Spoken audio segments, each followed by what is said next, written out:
Hey guys, how are you? I'm gonna bring up a topic that I mentioned in a previous video, but I didn't elaborate on it. I just brought the topic up. It was like one tidbit of information that I threw in there, but this is a specific video on that topic that I feel needs to be spoken on because it's heavily disregarded by most, recovering addicts. People trying to get clean.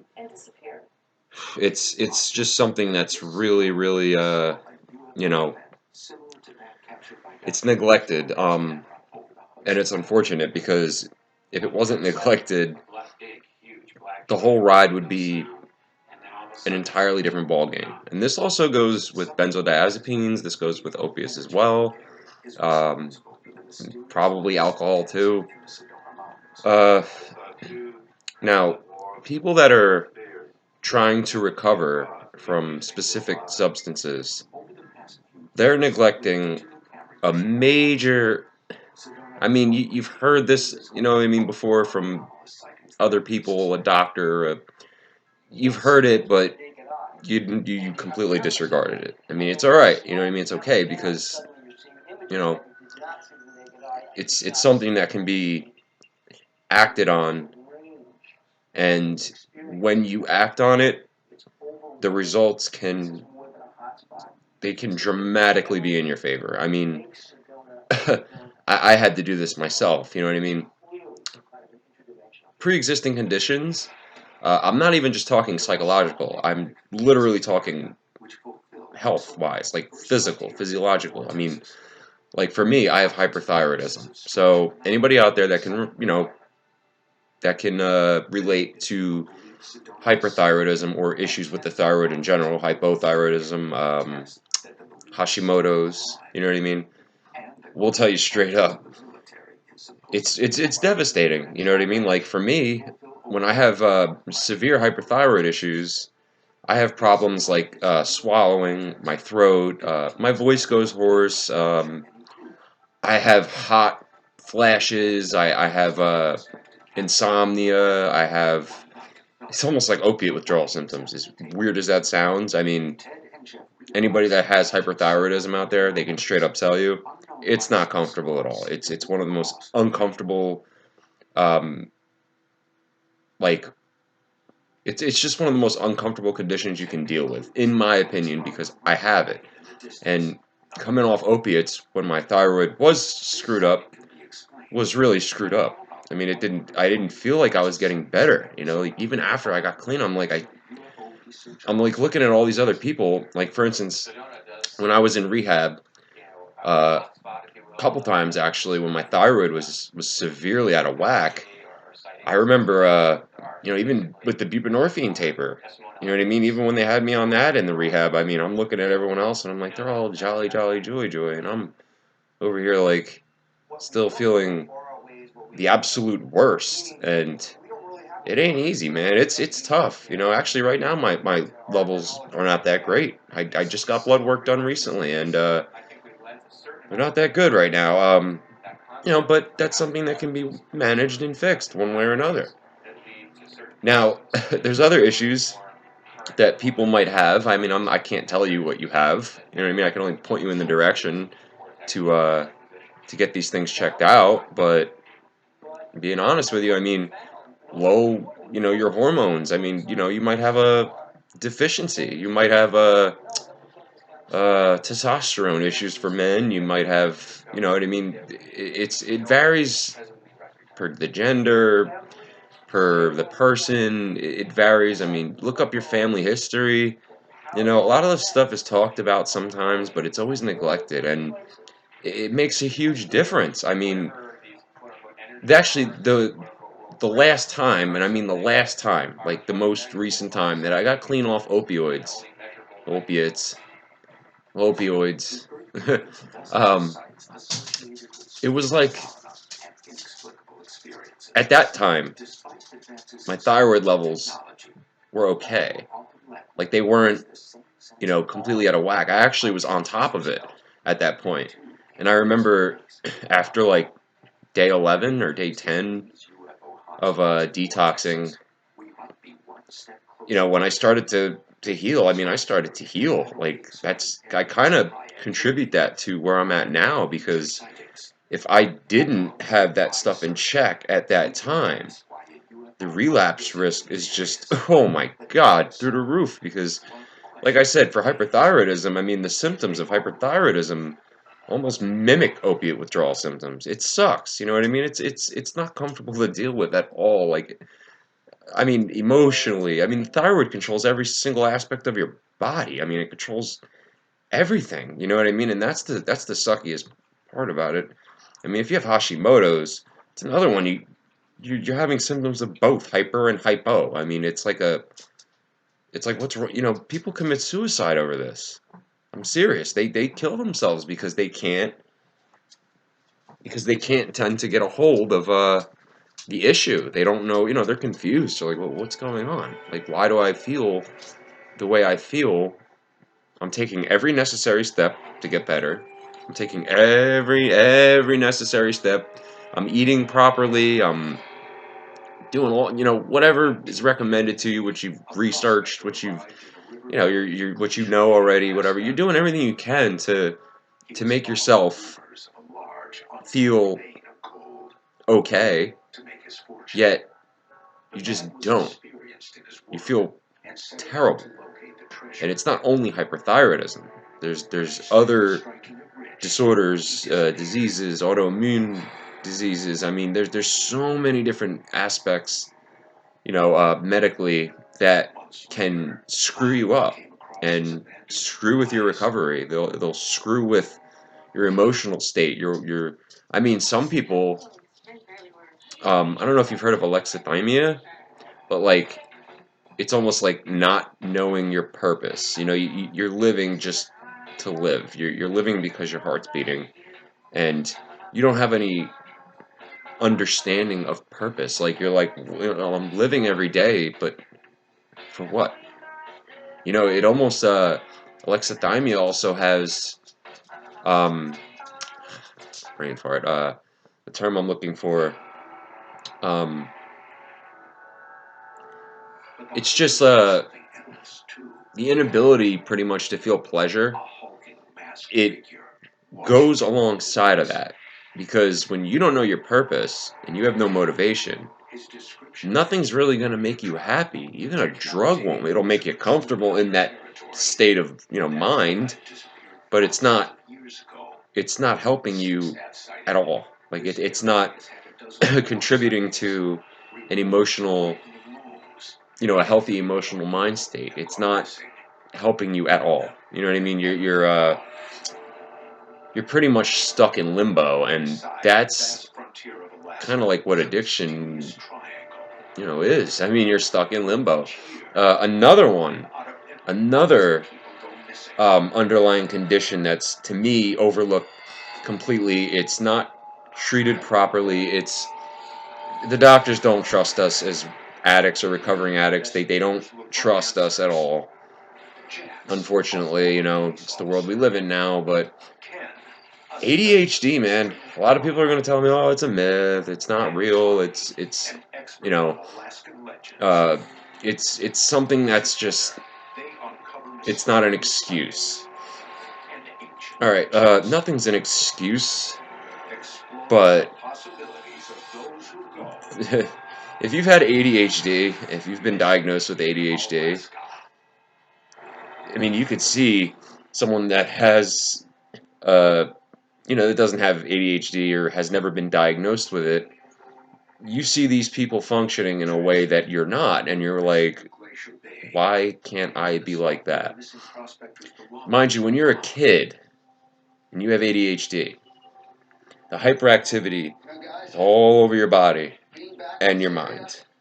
Now, when you get older, and I'm talking in your late 20s, early 30s, you know what I mean, and you have ADHD,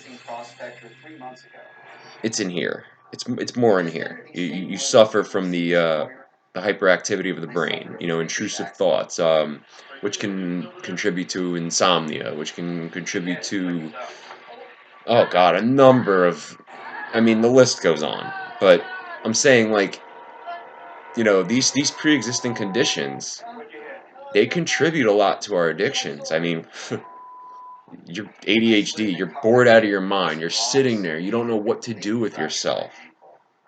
Then you find your drug of choice. For instance, opiates, one of the, in my opinion, like I said, one of the most complex substances to come off of. I don't care what anyone says. Benzos, yeah, they are very complex to come off of, but they don't really have any. I mean, from what I believe, they really don't strike your dopamine system. I mean, I mentioned it in another video, that in my benzo video, that the fact that you're relaxed, you yourself can create like a dopaminergic effect, because you're excited that you're relaxed. But that's not necessarily from the benzo. That's coming from your reaction to the benzo, the effect. Um, but like, opiates. I mean, they bum rush your dopamine system. I mean, they bum rush them. I mean, it's you could be in a cardboard box as long as you have your opioids, dude. You're fine. You know what I mean? That's how it was. You know what I mean? And thinking about it, it's just that stuck feeling of obsessing over what detox is going to be like. How long it's going to last. This, that. I mean, there's no solid answer anyone can give you, and that's the suckiest part, because I was in that mind state too. At one point in my life, I was in that mind state of, like, YouTube shopping, and finding specific people that their advice, like, there's certain aspects of their advice that hit where I want them to hit, and then I disregard everything else.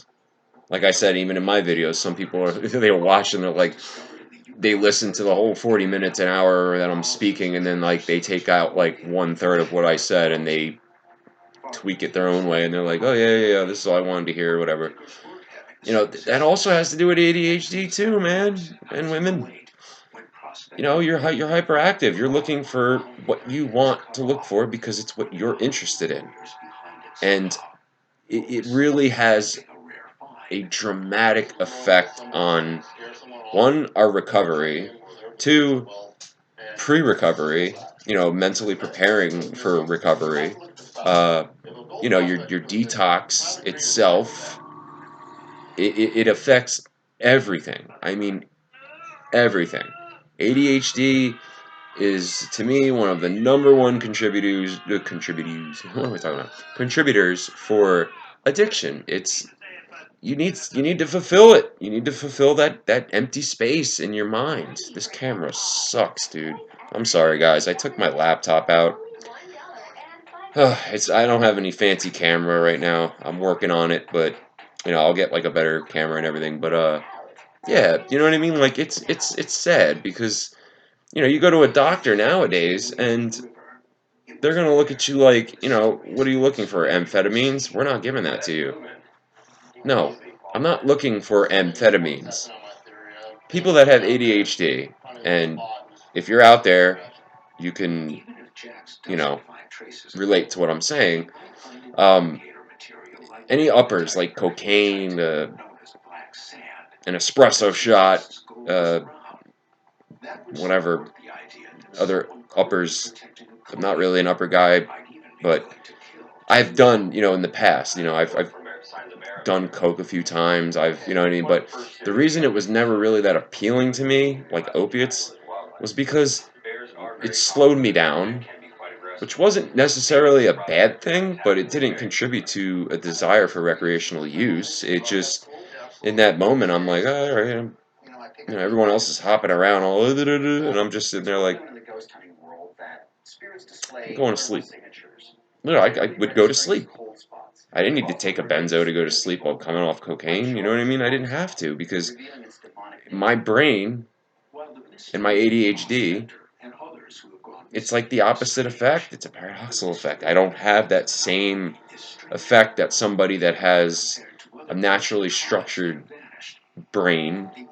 I don't know any other way to put it out there. I'm trying to keep it simple, but it doesn't have the same effect. You know what I mean? So, you're hyperactive already. You take something that makes people hyperactive. I mean, it's gonna have a paradoxical. You're gonna slow down. Like you're not gonna have. Yeah, you'll have the dopamine rush, the euphoria. You do feel it, but it's not like you sniff it. Oh man, I'm ready to. It doesn't do that. You know what I mean to specific people, and that's why they're already hyperactive. They're basically on coke when they're not on coke or on uppers, whatever. So that's another pre-existing condition that to me contributes to in my opinion, 89% of addicts. And what sucks is nowadays we're all looking for the proper help. We're all looking for a doctor that's gonna listen, that's gonna treat us accordingly, that's gonna et cetera, et cetera, et cetera. We're all trying to find that help, and they, red flag on your head, dude. Once you mention you had an addiction, especially opiates or crack cocaine or whatever the hell it is, opiates especially. I mean, for Christ's sake, they're gonna look at you and be like, "Well, have you tried exercising?" Yeah, I box.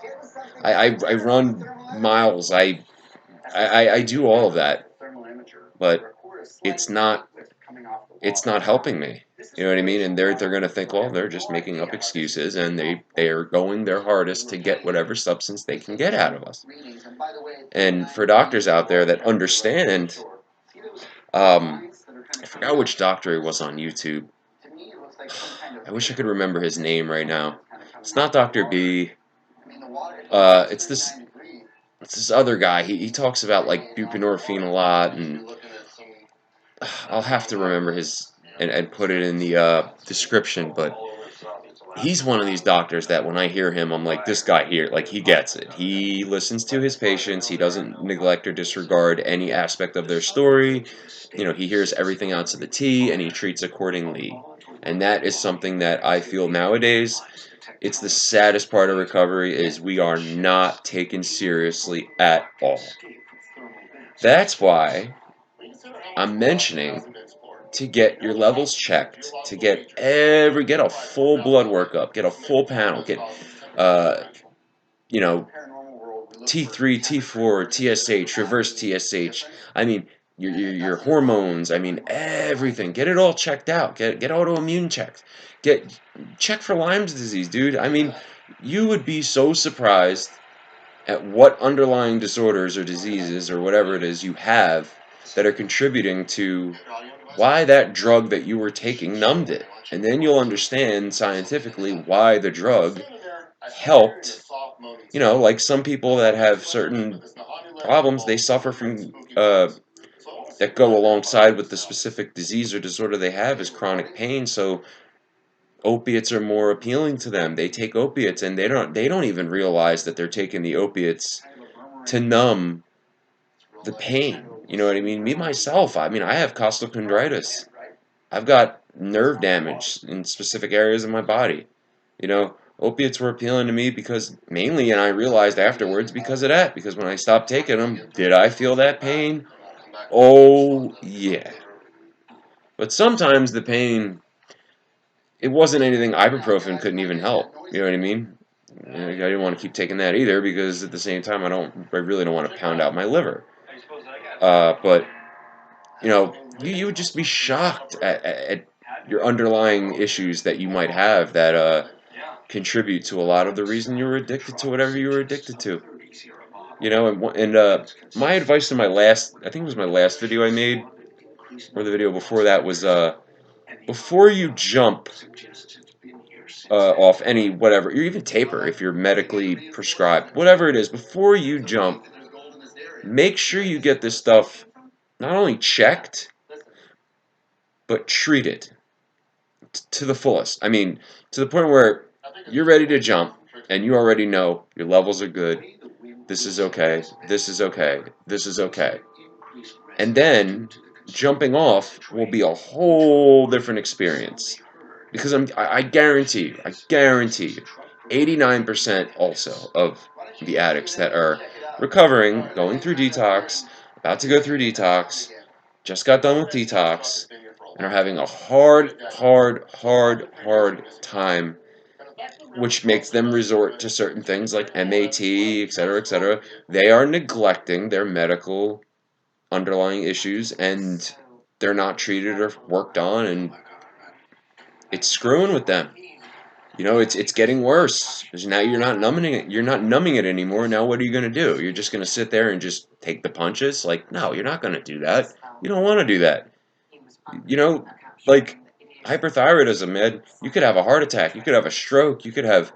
It could contribute to a lot of issues. And on top of it, the psychological aspect of it is unbearable if it's not treated. So you got to think to yourself before, and it's easy to do this. It's not even hard. That's why I get frustrated thinking about why the hell I didn't take that action one of the many times I got, clean or, detoxed, even if I relapsed after. You know what I mean? Like, because my underlying conditions were still there, but they were still really bad. It just, pretty much, it was like the drug use was like putting my life on pause, and when I pressed play again, when I was done, it came right back, and I was like, damn, I still feel like crap. I still, hyperthyroidism, you stomach issues. You have, like I mentioned, all those others. Google it if you have to. Whatever. You'll see. It is. Oh my God! It's detrimental to your health and your mental health. I'm speaking about hyperthyroidism because that's what I suffer from. I'll go from 150 pounds to 180 something pounds within a month without even eating much because my thyroid's stable again, and it's like, whoa. And then I feel more sleepy, more tired. If my levels go a little too low under the spectrum, a little, not like crazy, but like even a little bit low.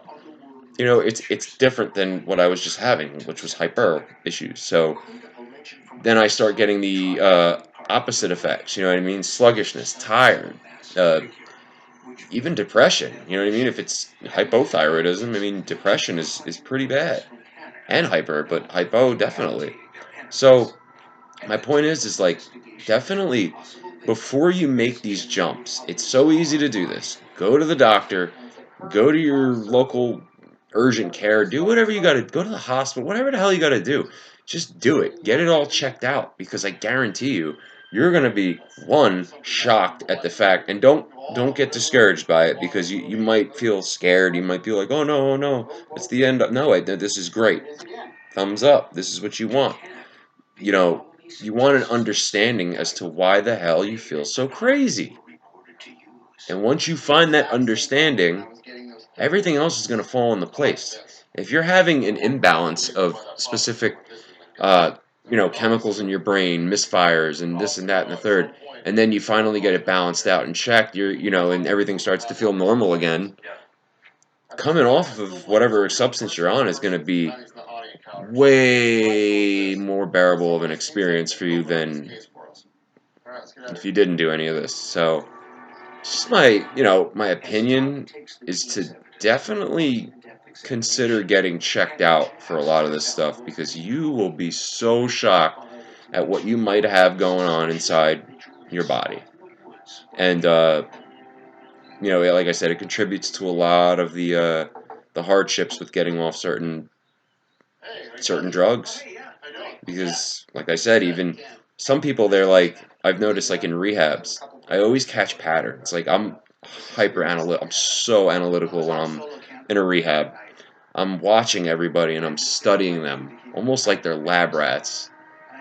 And I listen to their stories. Like to them, it could be like an emotional explanation. Oh, I don't know why I started using, but I found it really appealing. And they're looking for all these different reasons. And they're like, but that, no, no, no. And they're all confused as to why they feel the way they feel, why they did what they did, why they this, why they that. I mean, there's murderers out there that are on death row. I mean, they're on death row. They have a specific amount of time left on this earth before their execution date. They never got medically checked out at all.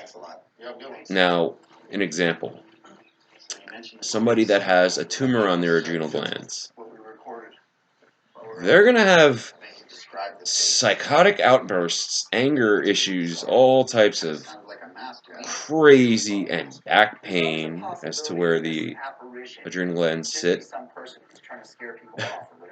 And there's it's hard to say. There's no excuse for murdering somebody, but contributing factors as to why somebody might do it with no explanation or logical, rational explanation.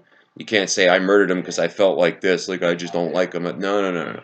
There are some people, is what I'm saying, that have underlying problems that contribute to what they did. So, addiction, you're self-sabotaging. You're murdering yourself. You're killing yourself, as you've heard. But it's numbing your underlying issue. And once you get that issue, not only when you find out what it is, but when you get treated for it and you start to see improvement. And a lot of people, they get put on SSRIs, SNRIs, they get put on all types of different mood stabilizers, but they're not getting checked out, checked out, checked out. I mean checked out, full top to bottom, checked out, everything checked out. You need to get everything checked. Sometimes, what pisses me off is like, if you go to like an endocrinologist, or if you go to the emergency room, and they tell you your thyroid levels, for example, pertaining to my experience from what I have, oh, they're within normal range. This is what you need to understand, guys and girls.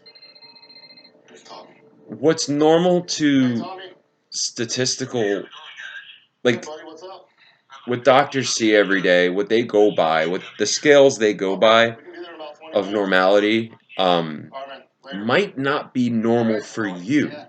So you might have, gotten tested and the doctor's like, you're fine, your thyroid's fine.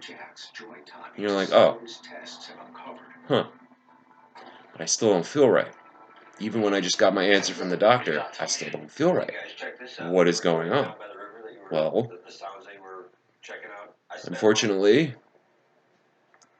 what's normal for doctors or certain physicians to see in a patient, they'll tell you it's normal. It's not normal for you. And that's another hard thing to deal with. Even for me, it happened with me when I got my thyroid checked multiple times. The doctor's like, your levels they're okay, they're fine. And I'm sitting there like, oh, okay, cool. Wait, what do you mean they're okay, they're fine? Is that like, so what, I'm good to go? I could just leave and I'm fine? No, no, no, no, no, no. That's why, it's hard to find that balance with thyroid issues, but once you do find it and you feel like for instance, you get put on methimazole or, tapazole, same, whatever, same, whatever thyroid issue you might have, whether it's hyper or hypo, um, let's say you're medicated for it, and a month, 3 weeks to a month goes by, and you're like, all right, I feel great. Once you feel great, like once you feel great at that level, go get checked again. Go look at the numbers. Go look at your results. Get the blood work again. Get checked. God, this camera sucks. I can't even see myself. Um, check the numbers again, and when you feel great, look at where it's at. Take a picture of it. Keep it. Keep it. Make copies of it. Don't ever lose it, because that's your normal level right there. And that might not be normal for Jim or Sarah or Ken or Bobby or Greg, or you get what I'm saying? Like, it might not be normal for them, but you're not worried about them. You're worried about yourself. So that's another thing that pisses me off, is like, not to sound selfish, but like when someone tells you others have it worse, I respond to that phrase or bit of advice with, duh. Yes, other people have it worse. That does not minimize my suffering. It doesn't make me feel any better. I know that sounds screwed up, but it doesn't make me feel any better. I don't feel any better to know that other people have it worse. I feel for them, but unfortunately, there's like over 8 billion humans on Earth, and I have to worry about one. So, you know, yeah, thanks for the boost up. Thank you for but at the same time, I still need to find out what's going on with myself. You know what I mean? And whatever's wrong with you is significant to you, not to whoever has it worse. So take everything with a grain of salt, but at the same time, get everything checked out. Just get everything worked up. Everything checked out. Make sure you have your answers. I mean, it's the most critical time in life is when you're coming off of a substance, about to, is to make sure everything, under the hood is working all right, because if not, you're going to be miserable. You're going to feel like you're not getting better, and that's the saddest part. You're not feeling any better. Nothing is feeling better at all. Why is this camera so terrible? Nothing's feeling better at all, and it's sad. You know what I mean? God, what is going on here?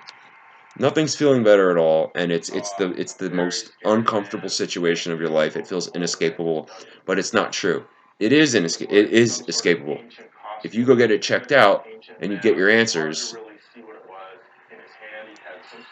you're good. You know what I mean? Get everything in. I'm talking before you jump. Take whatever meds you have to take, whatever supplements you got to take to balance out whatever you have, depending on the disease or disorder you have that you find out. Get it all worked up, get better, then taper or jump. Then see how you feel. You know what I mean? Because I'm telling you right now, most of the people out there are, God, this is the worst. Well, it is getting dark out too. Sorry. I'm going to end this video now, but I just want to let you guys know, get the stuff checked out, make sure you're okay, then try jumping off of your substance and tell me how you feel. Because I guarantee you, it sounds crazy, but there's probably something wrong with most of you. And that's okay. Because once you get better, getting better is going to be even better. Have a good one, guys. Anything you want me to touch on, comment below. Um, and I'll think of something else to make soon, but for now, I'm going to leave you with this. So, salute. Have a good one. Be safe.